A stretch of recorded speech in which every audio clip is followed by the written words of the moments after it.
Hello everyone. In this lesson we are going to reinforce the part of the combination I talked about in the previous lesson, literals. I showed you what literals are and how they can be used, so now you need to practice.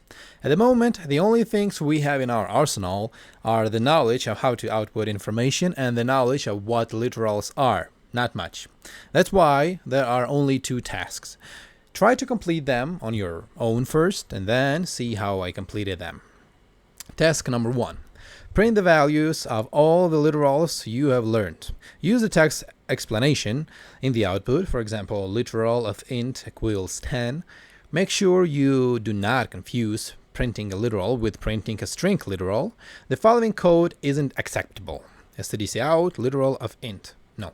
You should print the value 10 not as part of the text, but as a literal. For example, this. In other words, you need to use an output chain with the double angle brackets. I decided to print the information about each literal using a separate statement on a separate line. It looks better this way. I also decided to group similar literals together. For example, first I have a block of integer literals, then unsigned literals, then floating point literals, followed by character, string, and boolean literals. I separated the blocks with an empty line. As you can see, first I actually print a string literal that contains information about the literal. Then I print the literal itself, separating them with the double angle brackets. Yes, I could have written all these numbers inside the string literal, and for the end user, there would be no difference, but for us, there would be. Let's run the program and look at the output. Task number 2. Try to complete the previous task using only one stdcout, but you can use any number of angle brackets.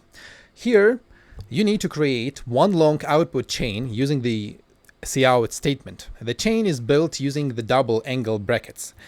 I could have written all this text on a single line, but then it would be very difficult to read. Notice that this is one statement because the semicolon is all the way at the end.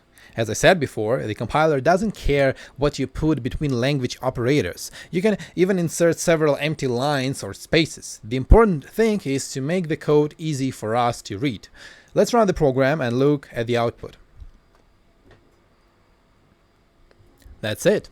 In the next lesson, we'll combine data types and literals with variables and start solving lots of programming tasks. See you in the next lesson. Goodbye.